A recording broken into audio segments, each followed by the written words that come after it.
Welcome back to War Thunder Weekly News. Hit the subscribe button. As of late, there's been a rumor going around that they're going to remove the Tiger 2 105 and the Panther 2. And I'm here to tell you, that's not a rumor. On a Polish website, one of the devs, BVV_D, was interviewed and was asked about the Tiger 2 105 and how it is not apparently right. The dev replied saying that the tank is indeed entirely paper. And at the time, they were not planning on going into Cold War, so they were kind of running out of vehicles they give Germany for the late game. But now that we're all past that and no longer seem to have a cutoff date, they are thinking of removing the Tiger 2 105 and not necessarily the Panther 2, but in general, other vehicles that are similar to it, i.e. paper. If this were to happen, it would be necessary to replace them with another machine. They didn't give any ideas on exactly what that was, but of course it would be of similar power. And they said of the people who already have it, through Google Translate, it got a little weird saying,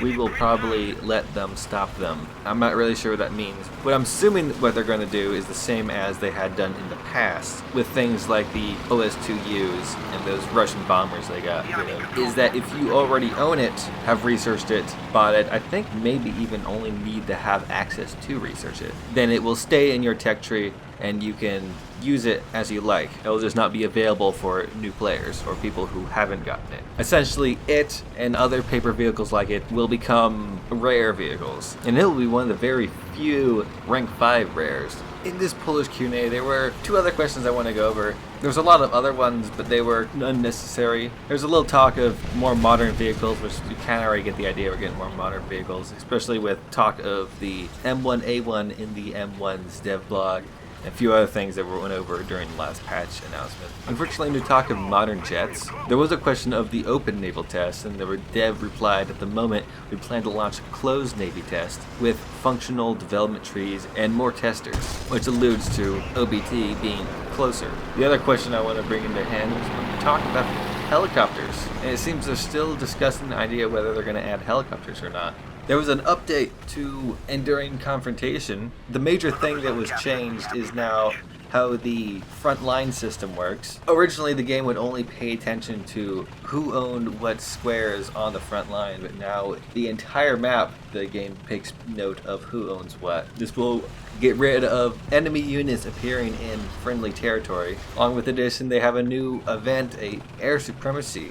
On random location on the map, a cap zone will appear, and you have to capture it. You have 15 minutes to do so, and you have to make sure there are no enemy fighters in the zone while you're capturing it. If neither team is able to capture it, both teams fail the objective. If one team does capture it, that team's ground forces will soon move in to take the territory. There were other minor changes, like airfields no longer appearing on the objective screen, and an aircraft carrier being added to one of the maps. At the bottom, though, they noted that on a certain map, on a certain location, wind had been added for testing reasons. I take note with this because it's really out of place for War Thunder. Normally there has been no wind conditions at all because it could get a little crazy and annoying. So this is the first that we've seen of them adding wind, and I wonder if they're gonna expand on this at all. But right now they're just testing things. Mike 10D did a data mine and came up with assets for two maps. One of Sicily. This contains buildings, tables, benches, and chairs.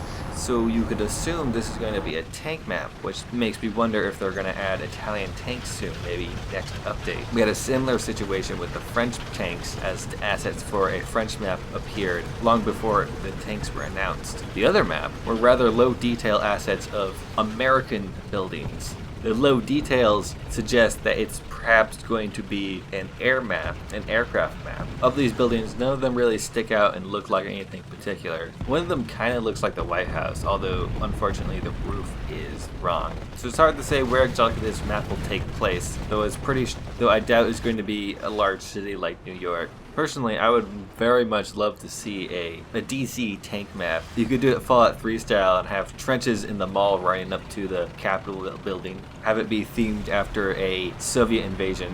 I think it would be really cool. Along with those things, Mike also shared a image of a F4 Phantom claiming it was in the game files, although he later came out and said that that was just an April Fool's prank. As a last bit of news, or moreover, a look on the horizon, it is now April, and historically, the Chronicles of World War II event would start sometime in the middle of the month. The one for 2017 started at April 14th, one for 2016 started at April 11th.